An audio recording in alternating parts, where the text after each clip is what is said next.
Aw ni ce aw ni yantuma a y'aw bisimila DMS TV sanfɛ foli an ta n'u b'an kanbaga n'a lamɛnbagaw bɛɛ lajɛlen Mali kɔnɔ ani Mali kɔ kan bi ye tarata ye marisi kalo tile 3 san 2026 aw ka dun kibaru ni y'o wagati seli san'an ka taa se an ka bi kunnafonibaw ma ni k'olu dɔw tulo kan an bɛ hakilina jigin k'aw bɛ se k'an dɛmɛ ni kunnafoniya ni kanni n'a carili ani k'aw hakilinaw di hakilinateur la wale kɔfɛ bi kunnafoniba min b'an bolo ni k'olu dɔw tulo kan dɔw bɛ tali kɛ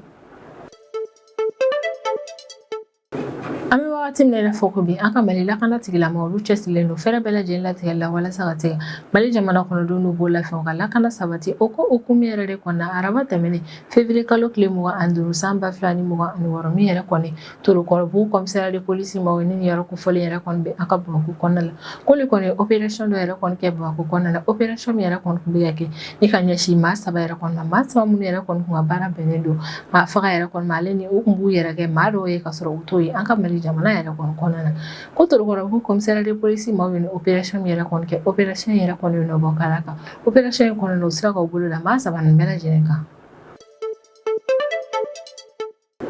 don tɛmɛnlenw yɛrɛ kɔnɔna Niger ka fintigilakaw olu kɔni opération belebeleba 2 yɛrɛ kɔni kɛ Difa région kɔnɔna ni yɛrɛ kofɔlen bɛ Niger Sud est yan fanfɛla yɛrɛ de kɔni fɛ a kɔni yɛrɛ k'a fɔ ko Niger fintigilakaw ye opération belebeleba 2 minnu yɛrɛ kɔni kɛ Difa région yɛrɛ kɔni kɔnɔna na ko opération nin bɛɛ lajɛlen ɲɛna ka da kan opération yɛrɛ kɔni kɛra sababu ye ni Niger fintigilakaw yɛrɛ kɔni sera ka banbaci wale maaw yɛrɛ kɔni bali ni k'u ka binkani wale kɛ ka ɲɛsin Niger yɛrɛ kɔni ka site pétrolier dɔ yɛrɛ kɔni ma Difa région yɛrɛ kɔni kɔnɔna na ko opération yɛrɛ kɔni senfɛ Niger fintigilakaw sera ka u bolo da kɛlɛkɛminɛ ale ni munition caman yɛrɛ kɔni ka banbaci wale maa ninnu bolo ni région kofɔlen kɔnɔna na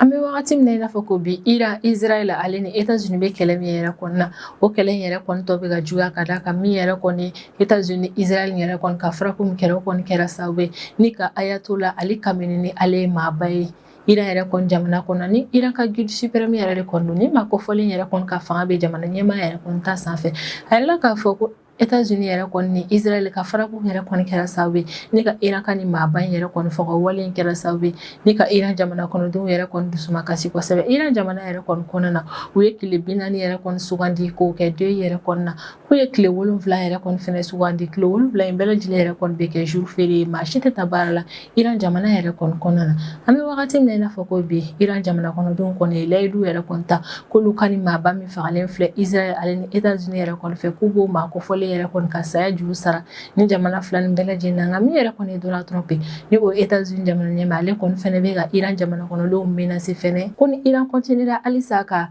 Israël ni olu États-Unis yɛrɛ kɔni ka frappe ni yɛrɛ kɔni jaabi ko min yɛrɛ kɔni olu États-Unis k'u bɛ frappe jugumanbaw kɛ ni ka ɲɛsin Iran ma min ka jugu ni nin bɛɛ lajɛlen yɛrɛ kɔni ye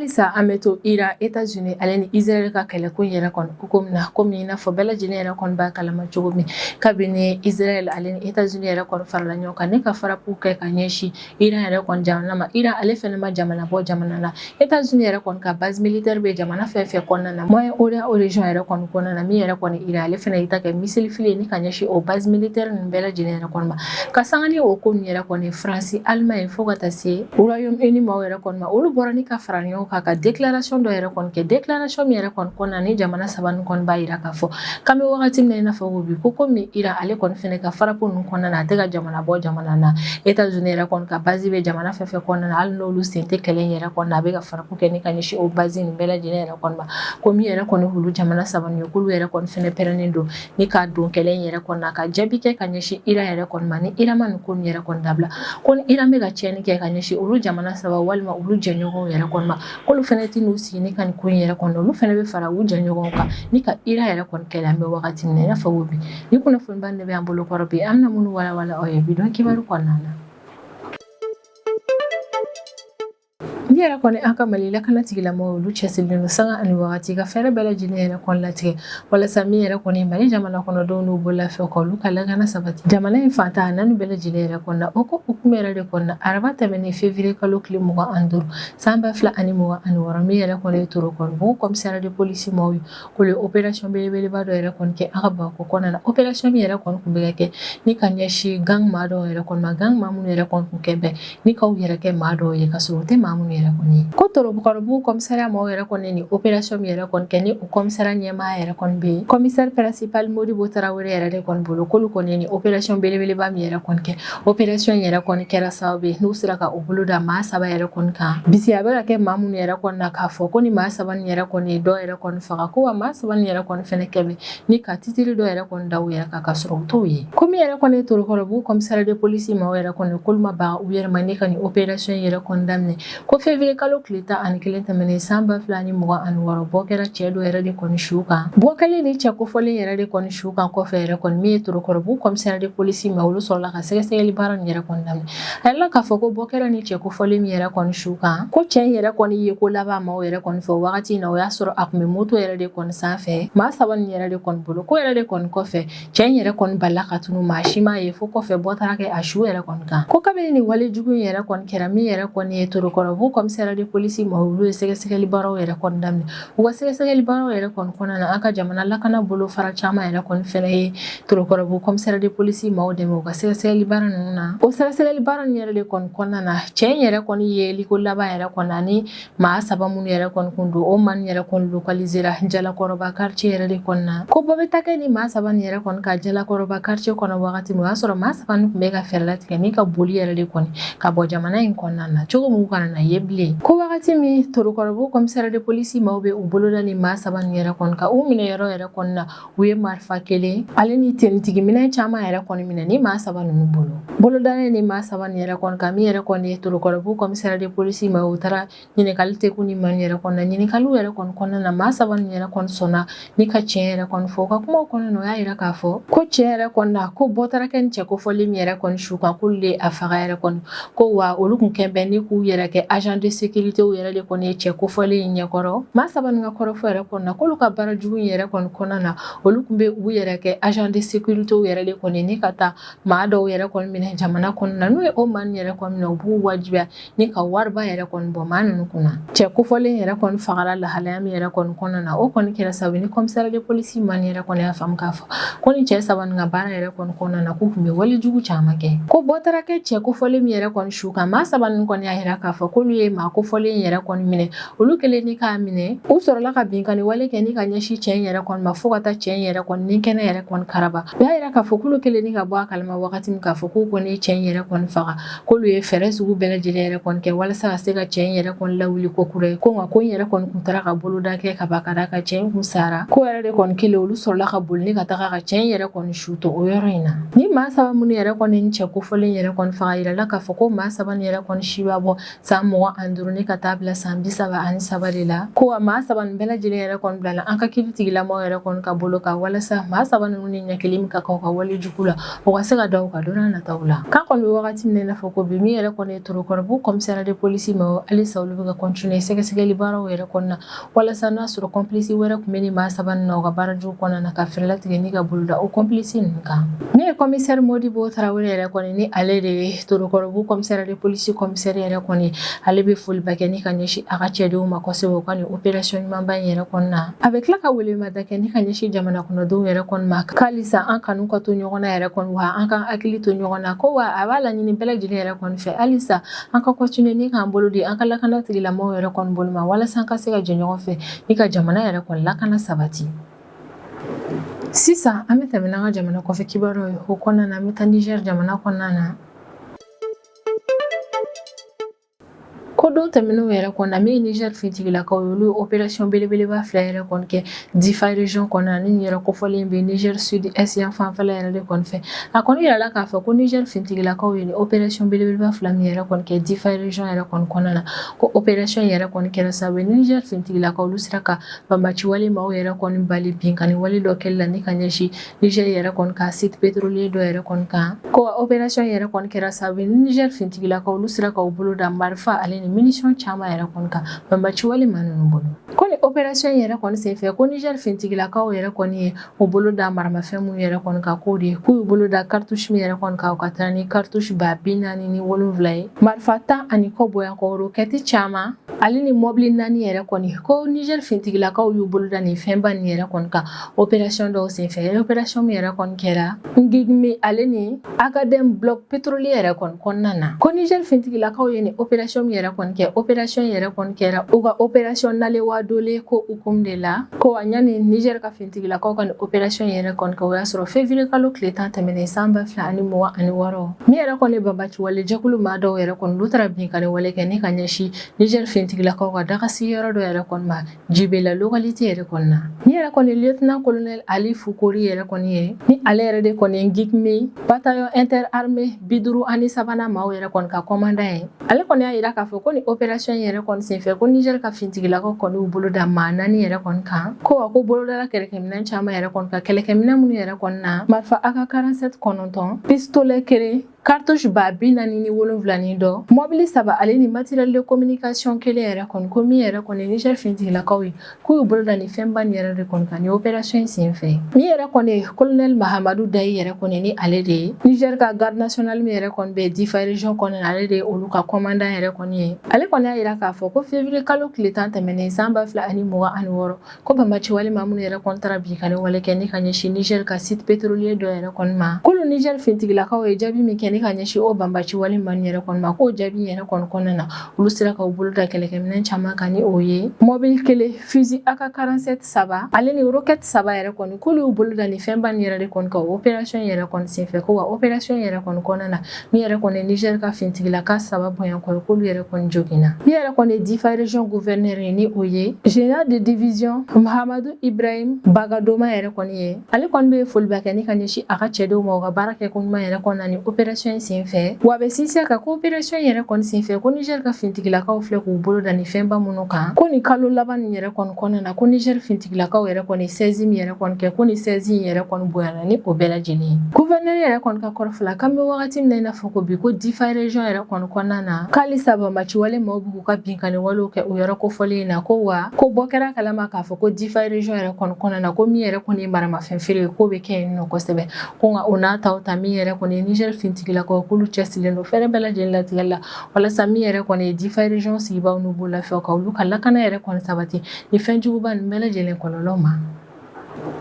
i n'a fɔ bɛɛ lajɛlen yɛrɛ kɔni b'a kalama cogo min sibiri tɛmɛnen février kalo tile 28 san 2026 min yɛrɛ kɔni Israël ale ni États-Unis olu kɔni farala ɲɔgɔn kan ni ka opération belebeleba dɔ yɛrɛ kɔni labɛn opération min yɛrɛ kɔni kɔnɔna na u bɛ ka attaquew kɛ ni ka ɲɛsin Iran yɛrɛ kɔni ma o wale yɛrɛ kɔni kɔfɛ min kɔni Iran ale min sigi ni ka jamana fila ni layɛ dɔrɔn ka attaquer Iran fɛnɛ yɛrɛ kɔni jaabi gɛlɛman bɛ kɛ ni ka ɲɛsin nin man yɛrɛ kɔni ma nka États-Unis ale ni Israël yɛrɛ kɔni ka attaque yɛrɛ kɔni kɔnɔna na min yɛrɛ kɔni Iran ka guide suprême ni ale de ye maaba ye Iran jamana kɔnɔna na fanga min bɛ ale la a tɛ maa si yɛrɛ kɔnɔna Iran jamana kɔnɔna na ni o ye Ayatollah Ali Khamenei yɛrɛ kɔni a kɔni yira la k'a fɔ ko États-Unis ale ni Israël yɛrɛ kɔni ka farako yɛrɛ kɔni kɛra sababu ye ni ka nin maa kofɔlen yɛrɛ kɔni bɔnɛ ani na o wale yɛrɛ kɔni kɔfɛ min yɛrɛ kɔni Iran autorité maaw yɛrɛ kɔni olu bɔra ni ka yira k'a fɔ ko Iran yɛrɛ kɔni bɛna tile 42 yɛrɛ kɔni kɛ jamana in kɔnɔna na ko o bɛ tile 7 bonya ko yɛrɛ kɔni kɛ tile 7 yɛrɛ kɔni bɛ kɛ jour férié ye Iran jamana yɛrɛ kɔni kɔnɔna na o bɛ kɛ wagati dɔ la o b'a sɔrɔ min yɛrɛ kɔni États-Unis jamana ɲɛmaa ni o ye Donald Trump ye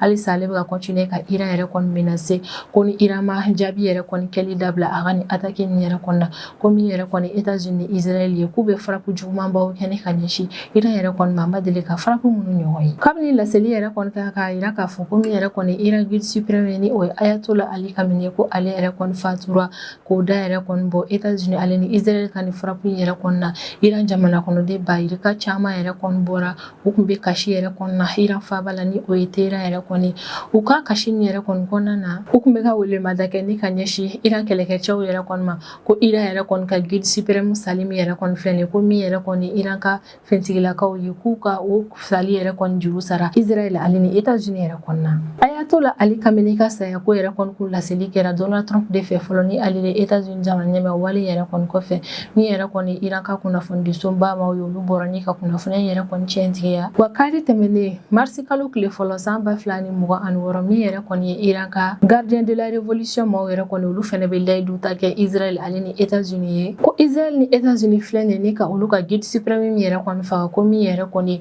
olu Iran ye k'olu fɛnɛ bɛ layidu ta ni jamana fila ninnu ye k'a fɔ k'u bɛna wale jugu kɛ ni ka ɲɛsin ni man ma ma deli ka min ɲɔgɔn wa min ɲɔgɔn ma deli ka kɛ diɲɛ kɔnɔna na fɔlɔ Donald Trump ni ale de États-Unis jamana ɲɛmaa ale ka kɔrɔfɔ yɛrɛ kɔnɔna ko olu ni Israël yɛrɛ kɔni bɛ ka ni frappe min kɛ ni ka ɲɛsin Iran yɛrɛ kɔni ma ko frappe yɛrɛ kɔni bɛ sɔn ka continuer dɔgɔkun 4 kuntagala de kɔnɔna ni o bɛ bɛn kalo 1 ma wa Donald Trump yɛrɛ kɔni ka kɔrɔfɔla kan bɛ wagati min na i n'a fɔ ko bi ko min yɛrɛ kɔni Iran jamana kɔnɔdenw ye k'olu filɛ ni ka chance yɛrɛ de kɔni sɔrɔ k'u ka jamana yɛrɛ kɔni contrôle ta ka bɔ Ali Khamenei ni a ka maaw yɛrɛ kɔni bolo kabini Israël ni États-Unis yɛrɛ kɔni farala ɲɔgɔn kan ni ka Iran yɛrɛ kɔni bombarder Iran yɛrɛ kɔni fɛnɛ ma gɛlɛya Iran fɛnɛ bɛ ka frappe kɛ ni ka ɲɛsin Israël la arabu jamanaw kɛrɛnkɛrɛnnenya la États-Unis jɛɲɔgɔn waritigiba minnu yɛrɛ kɔni bɛ Golfe yɛrɛ kɔni kɔnɔna min yɛrɛ kɔni Iran ale fɛnɛ bɛ ka frappe kɛ ni ka ɲɛsin jamana ninnu ma kɛrɛnkɛrɛnnenya la États-Unis ka base yɛrɛ kɔni bɛ arabu jamana minnu kɔnɔna na wa kari tɛmɛnen mars kalo tile fɔlɔ san 2026 Iran fintigilakaw kɔni bɔra ni ka laseli kɛ k'olu ye frappe kɛ ni ka ɲɛsin États-Unis yɛrɛ kɔni ka base militaire yɛrɛ kɔni ma Irak jamana kɔnɔna na k'ale ni États-Unis ka base fɛn fɛn yɛrɛ kɔni bɛ Moyen-Orient région kɔnɔna na k'olu bɛ ka frappe kɛ ka ɲɛsin o jamana ninnu bɛɛ lajɛlen ma hali n'u sen tɛ kɛlɛ yɛrɛ kɔnɔna na Ayatollah Ali Khamenei yɛrɛ kɔni sali yɛrɛ kɔni kɔfɛ ko min yɛrɛ kɔni ye Iran guide suprême yɛrɛ kɔni ka jɔyɔrɔ yɛrɛ kɔni k'o bɛna gérer maa 3 yɛrɛ de kɔni fɛ ni o maa 3 ninnu yɛrɛ kɔni Iran président ni o ye Masoud Pezeshkian ye Iran ka kiriko ɲɛma ale ni Iran ka conseil gardien de la constitution yɛrɛ kɔni membre kelen ko ni maa 3 ninnu yɛrɛ de kɔni bɛna na Iran ka guide suprême yɛrɛ kɔni jɔyɔrɔ fa ɲani guide suprême kura yɛrɛ kɔni ka sigi jamana in kɔnɔna na kabini États-Unis ale ni Israël yɛrɛ kɔni farala ɲɔgɔn kan ni ka ni frappe ni yɛrɛ kɔni kɛ min Irak jamana kɔnɔna yɛrɛ kɔnɔna min yɛrɛ kɔni wuli ka jɔkɛla bayirikaw yɛrɛ kɔni olu bɔra ni ka taa fɔ k'u bɛ taa États-Unis yɛrɛ kɔni ka ambassade min yɛrɛ kɔni bɛ Irak jamana kɔnɔna na k'u bɛna taa tiɲɛni don o yɔrɔ in yɛrɛ kɔnɔna ko nka min yɛrɛ kɔni ye fintigilakaw yɛrɛ kɔni ye o ye ni manifestant ni yɛrɛ kɔni bali u ka walijuguw la ko nka o n'a ta yɛrɛ kɔni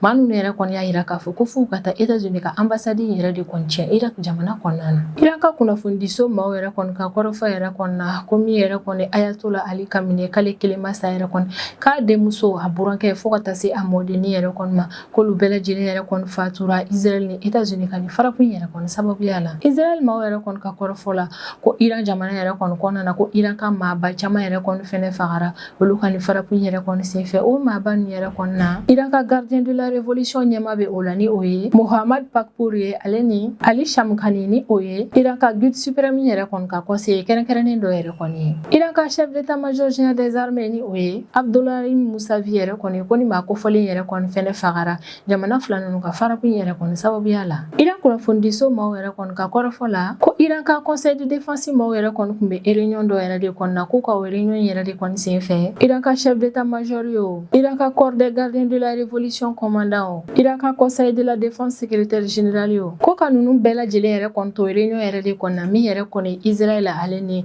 États-Unis ka frappe dɔ yɛrɛ kɔni o ye maa ninnu sɔrɔ u ka réunion kɛyɔrɔ yɛrɛ kɔni na wali min kɛla sababu ye ni ninnu bɛɛ lajɛlen yɛrɛ kɔni bɔnɛna u ni na a kɔni bɛ wagati min na i n'a fɔ ko bi min yɛrɛ kɔni Iran yɛrɛ kɔni a yirala k'a fɔ ko kɛlɛ yɛrɛ kɔni tiɲɛni fanga bonyana ale fɛ yen kosɛbɛ ka d'a kan Iran ka maaba caman yɛrɛ kɔni fagara États-Unis ale ni Israël yɛrɛ kɔni fɛ nka min yɛrɛ kɔni Iran ka gardien de la révolution kɛlɛkɛcɛw yɛrɛ kɔni olu y'a yira k'a fɔ k'u kɔni ka guide suprême ni o ye Ayatollah Ali Khamenei ye k'o kɔni fagali min yɛrɛ kɔni kɛra ko o kɔni juru sarabaliya yɛrɛ kɔni tɛna na to k'u bɛna ko da Israël ale ni États-Unis yɛrɛ kɔni ka diɲɛ kɔnɔna na o ma deli ka min ɲɔgɔn yɛrɛ kɔni wali san bɛ wagati min na i n'a fɔ ko bi jamana 3 nin yɛrɛ kɔni bɛ ɲɔgɔn na kɛlɛ ko in yɛrɛ kɔni na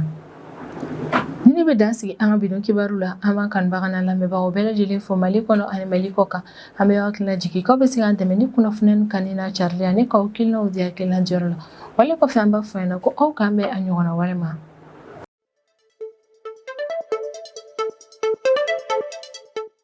ni yɛrɛ kɔni ye DMS TV ale ye chaîne WhatsApp dɔ yɛrɛ kɔni dayɛlɛ min bɛ WhatsApp de kɔnɔna na chaîne WhatsApp min yɛrɛ kɔni sanfɛ DMS TV maaw yɛrɛ kɔni bɛ kunnafoni telima ale ni kunnafoni jɛlen yɛrɛ kɔni di aw ma fo aw sigiyɔrɔ yɛrɛ kɔnɔ walasa i ka se ka don DMS TV yɛrɛ kɔni ka chaîne WhatsApp min yɛrɛ kɔni kɔnɔna na o ka nɔgɔn ni a bɛɛ ye i bɛ don YouTube kɔnɔna na n'i donna YouTube kɔnɔna na i bɛ barre de recherche ta n'i ye barre de recherche ta i bɛ DMS TV don DMS TV ni DMS TV don a bɛ n'i bila DMS TV bɔlɔlɔ teleso yɛrɛ kɔnɔna n'i donna an ka compte kɔnɔna na i bɛ description ta n'i ye description yɔrɔ ta i bɛ fɛnni dɔ ye bulalama la u saba bɛ ɲɔgɔn nɔfɛ n'i ye o ye i b'i tɛgɛ da a kan n'i y'i tɛgɛ da a kan i bɛ navigateur par défaut ta n'i ye o ta a bɛ don n'i ye fo WhatsApp kɔnɔna na n'o kɛra i bɛ se ka don DMS TV kɔni ka chaîne WhatsApp in kan n'i donn'o kan o de y'i selen a la an kɔni bɛ nin de ɲɛfɔ aw ye walasa i ka se ka don DMS TV kɔni ka chaîne WhatsApp kɔnɔna na nin de don o la an b'a laɲini aw fɛ aw k'aw teliya aw ka don an ka chaîne WhatsApp kɔnɔna na cogo min aw bɛ se ka kunnafoniya jɛlen ale ni kunnafoniya teliman sɔrɔ f'aw sigiyɔrɔ la sanga ani wagati